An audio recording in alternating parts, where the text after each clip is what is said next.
At 8 a.m. on a Monday in 2008, the Federal Reserve's balance sheet was a boring, flat line that had barely moved for decades. It stood at less than $900 billion. It was the financial bedrock of the United States. Fast forward to today, and that line has gone vertical. It shot up to $4 trillion, then 7, then nearly $9 trillion. That is not a gradual increase, that is an explosion. We call it quantitative easing, or QE. But those are just polite words for the greatest financial experiment in human history. To the average citizen, it feels like theft. To the banker, it feels like survival. But here is the terrifying part. Most people think the government prints money to pay its bills. That is wrong. The reality is far more complex and far more dangerous. We are going to look inside the engine room of the Federal Reserve to see how they conjured $8 trillion out of thin air, where that money actually went, and why your coffee costs $5 today. Before we dissect the corpse of the dollar's purchasing power, we have to understand the weapon used to kill it. This isn't a story about politics. It is a story about plumbing, financial plumbing. For the last 15 years, the central banks of the world have been running a simulation, testing a theory that says you can solve the debt crisis with more debt, provided you print the money to buy it yourself. They told us it was temporary. They told us it wouldn't cause inflation. They were wrong. Today, we are going to do a forensic audit of the Federal Reserve's balance sheet. We will track the flow of every digital dollar from the Fed's keyboard to the commercial banks, and finally, to the inflation eating your savings. Welcome to the Capital Curriculum. Let's strip away the first illusion. You probably imagine a printing press whirring away at the Bureau of Engraving and Printing, churning out green paper sheets of Ben Franklin's. But in the modern economy, physical cash is irrelevant. It is a rounding error. The real money is digital, and the people creating it aren't who you think they are. Before the Fed even gets involved, we have to look at your local bank. When you walk into a bank and take out a mortgage for $500,000, the bank does not check its vault to see if it has that cash. It doesn't call a wealthy depositor and ask to borrow their money. It simply types numbers into a computer. Click! $500,000 appears in your account. That money did not exist 5 seconds ago. It was created, effectively out of thin air, the moment the loan was signed. This is called credit creation. Commercial banks are the primary creators of money in our society, not the government. It sounds like magic, but it's accounting. When the bank creates that deposit for you, they create a matching asset for themselves, your promise to pay it back. The books balance. For decades, this system worked because banks were constrained. They needed a special kind of money to settle payments with each other and with the government. This special money is called reserves. Think of reserves as the VIP currency that only banks can hold. You and I can't touch them. We use public money, bank deposits. Banks use reserve money. And the only entity that can create these reserves is the Federal Reserve. Before 2008, the Fed kept these reserves scarce. Banks had to scramble to get them. It kept the system tight. It kept interest rates where the Fed wanted them. But then the housing market collapsed, and the banks stopped trusting each other. The plumbing got clogged. And that is when the Fed decided to change the rules of the game forever. Picture the boardroom of the Federal Reserve in late 2008. Ben Bernanke is sitting at the head of the table. Outside, Lehman Brothers has vaporized. Credit markets are frozen solid. Banks are refusing to lend to each other because nobody knows who is solvent and who is bankrupt. The engine of the economy has seized up. Bernanke, a scholar of the Great Depression, knew that if he didn't lubricate the engine, the global economy would grind to a halt. He couldn't just lower interest rates anymore. They were already effectively at zero. He needed a sledgehammer. He needed to flood the system with that VIP currency. He needed to create so many reserves that banks would have no choice but to lend. This was the birth of quantitative easing. It wasn't called money printing in the press releases. It was called large-scale asset purchases. But make no mistake, it was a deluge. The plan was simple but radical. The Fed would buy toxic assets, specifically mortgage-backed securities that were dragging down bank balance sheets, and pay for them with newly created reserves. In November 2008, they announced they would buy $600 billion worth of these assets. To put that in perspective, that was nearly the size of the entire Fed balance sheet prior to the crisis. In a matter of weeks, they doubled the monetary base. They bought the garbage that no one else wanted, and in return, they gave the banks shiny, new, digital reserves. This stopped the panic. The banks didn't collapse. But this emergency measure created a new problem. Once you turn on the fire hose of free money, how do you turn it off? And more importantly, what happens when the market gets addicted to the water? We were about to find out. We need to pause and visualize exactly how this transaction happens, because this is the printing moment. The Fed doesn't literally print bills. It sits at a computer terminal. Let's say the Fed wants to buy $1 million in Treasury bonds from a pension fund. The Fed buys the bond. The bond moves from the pension fund to the Fed's balance sheet. Now the Fed owes the pension fund $1 million. But the Fed doesn't have a checking account. So the Fed looks at the pension fund's bank. Let's say it's JP Morgan. The Fed simply types plus 1 million into JP Morgan's reserve account at the Fed. That's it. New reserves are born. JP Morgan then credits the pension fund's bank account with $1 million in deposits. The pension fund now has cash instead of a bond. JP Morgan has more reserves.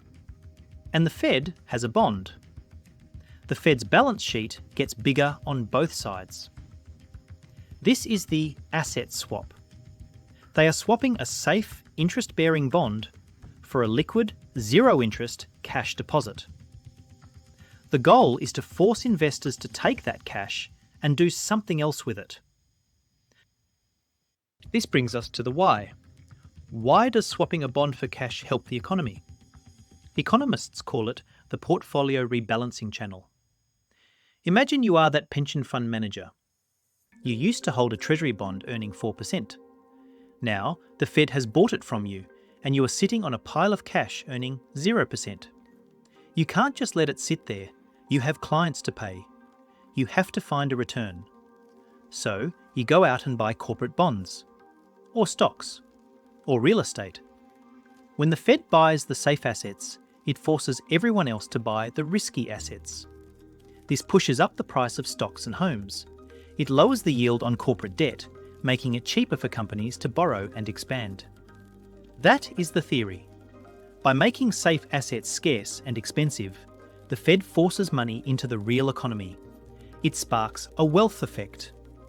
If people see their 401ks going up, they feel richer and they spend more. At least, that was the plan. The emergency of 2008 ended. The fire was out. But the economy was still weak. Unemployment was high. So the Fed did something that changed the nature of central banking forever. They kept the fire hose on. In November 2010, they announced QE2, another $600 billion in Treasury purchases. Then came QE3 in 2012, $85 billion a month, open-ended, indefinite support. This wasn't about saving the banking system anymore. This was about managing the stock market. The balance sheet swelled from 2 trillion to 3 trillion, then 4.5 trillion by 2014. The line on the chart went vertical. Wall Street realised the game had changed. Bad economic news was actually good news for stocks, because it meant the Fed would print more money. The market detached from reality. Corporate earnings were flat, but stock prices soared because the liquidity had nowhere else to go. The Fed had become the market. But there was a catch. A massive, glaring discrepancy. While stock prices were hitting all-time highs, the actual inflation rate for consumer goods, milk, bread, gas, remained stubbornly low. For years, the gold bugs and doom mongers screamed that QE would cause hyperinflation. It didn't. Why? Because the money never left Wall Street. Remember the mechanism. The Fed creates reserves for banks. Banks are supposed to lend that out to Main Street. But the banks didn't lend. They were still scared from 2008, and new regulations made lending difficult. So, the trillions of dollars of new reserves just sat there, trapped in the banking system, earning a tiny bit of interest from the Fed. The velocity of money collapsed. The money supply exploded, but the money didn't move. It inflated asset prices, stocks, bonds, Hampton's real estate, but it didn't inflate the price of a gallon of milk. This gave the central bankers a false sense of security. They thought they had discovered a magic money tree with no consequences. They were wrong. The consequences were just delayed. If you are following this, you are already ahead of 99% of the population. Most people see the price of their house go up and think they are getting richer. You are beginning to understand that the currency is just getting weaker. We are building a community of people who want to understand the mechanics of this wealth transfer. If you want to see the charts and the data that support this forensic analysis, make sure you are subscribed. We don't just report the news, we audit the incentives. Now, back to the Fed's failed attempt to stop the machine. By 2017, the economy was booming. Janet Yellen and later Jerome Powell decided it was time to return to normal. It was time for quantitative tightening, or QT. The plan was to shrink the balance sheet. They wouldn't sell the bonds actively, that would crash the market. Instead, they would just let them mature. When a bond matured, the Treasury would pay the Fed back, and the Fed would simply delete the digital money. Poof! Reserves destroyed. It was supposed to be boring. Janet Yellen famously said it would be like watching paint dry. They slowly ramped up the destruction of money.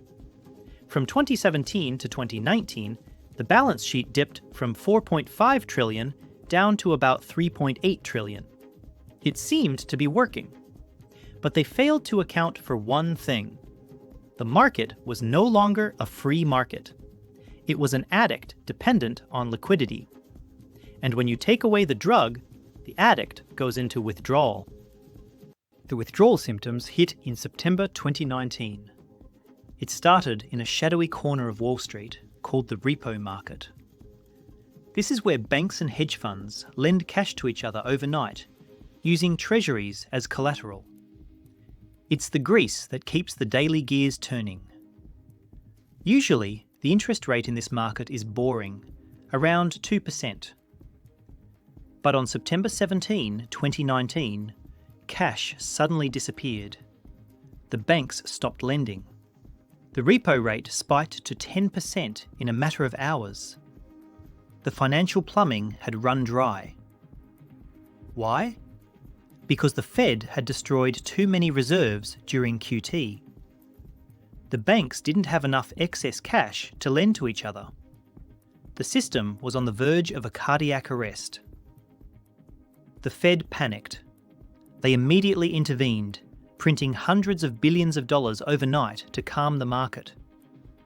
This was the warning sign. It proved that the system could not survive without constant central bank support. They had built a house of cards that required a constant breeze of new money to stand up.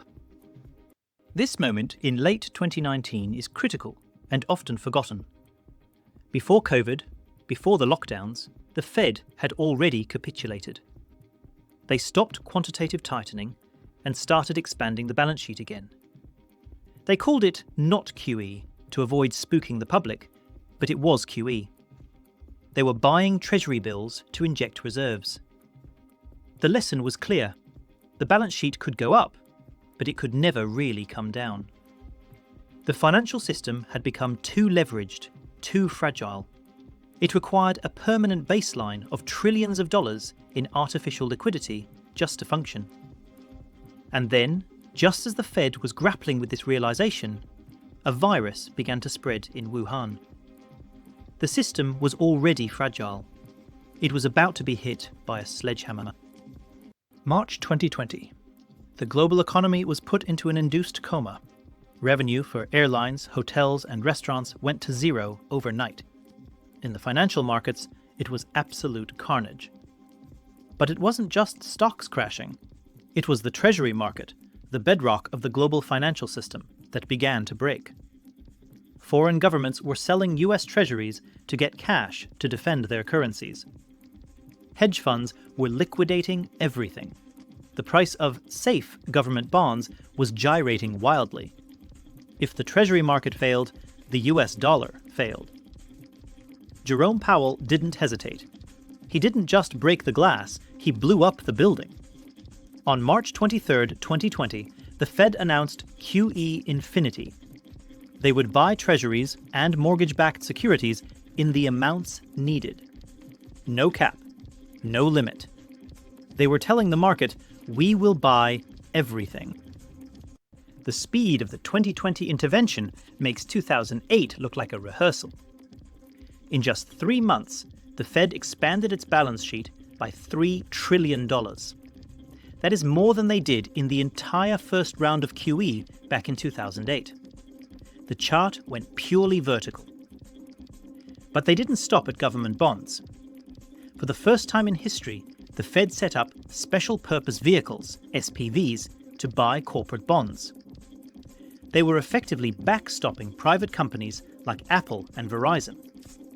They even bought ETFs of junk bonds. This was a violation of every free market principle in the textbook. The central bank was now picking winners and losers in the corporate sector. They nationalized the bond market. The result? The shortest recession in history. Markets roared back to all-time highs, while Main Street was still in lockdown. The disconnect was complete. The Fed had severed the link between the economy and the stock market.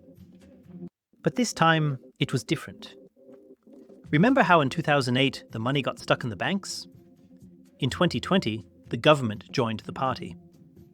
While the Fed was printing reserves to buy bonds, Congress was passing trillion-dollar stimulus bills, the CARES Act, the checks in the mail, the PPP loans. The banks were flooded with reserves, and this time they did lend. They lent to the government to fund the stimulus checks. The money didn't stay in the financial system, it went directly into the checking accounts of regular people. M2, the measure of money supply in the real economy, skyrocketed. It went up by 26% in 1 year. We had never seen a jump like that. Not in war, not in peace. Never. You had a massive increase in the amount of money chasing a shrinking supply of goods caused by broken supply chains. It was the textbook recipe for inflation. But the Fed kept saying the word transitory. Throughout 2021, as housing prices ripped higher and used car prices doubled, the Fed kept the pedal to the metal. They kept buying $120 billion of bonds every single month. They kept interest rates at zero. Why? Because they were fighting the last war. They were terrified of the deflation from 2008. They wanted to see inflation go above 2%. Well, they got their wish. But like a genie out of a bottle, once inflation starts, it feeds on psychology. People started buying now because they knew it would be more expensive later. Workers demanded higher wages to keep up with prices. The transitory narrative collapsed. The Fed had lost control. They had printed too much, kept rates too low for too long, and now the purchasing power of the dollar was melting away in real time. The party ended in 2022. Inflation hit 9%. The Fed had to slam on the brakes. They embarked on the most aggressive interest rate hiking cycle in 40 years. And they restarted quantitative tightening. They began shrinking the balance sheet again, letting $95 billion roll off every month. The goal was to suck the liquidity out of the system to kill inflation. But just like in 2018, things started to break. Stocks crashed. Bonds had their worst year in history. And then, in early 2023, the banks started blowing up. Silicon Valley Bank failed. Signature Bank failed. Why? Because they held all those treasury bonds the Fed had encouraged them to buy. When the Fed hiked rates, the value of those bonds collapsed. The Fed had effectively set a trap for the very banks it supervises. To save the system, the Fed had to intervene again, creating a new lending facility to inject liquidity back into the banks. One step forward, two steps back. This brings us to the trap. The Federal Reserve is now losing money. For years, the Fed was a profit machine. It paid banks 0% on reserves and earned interest on the trillions of dollars of bonds it held.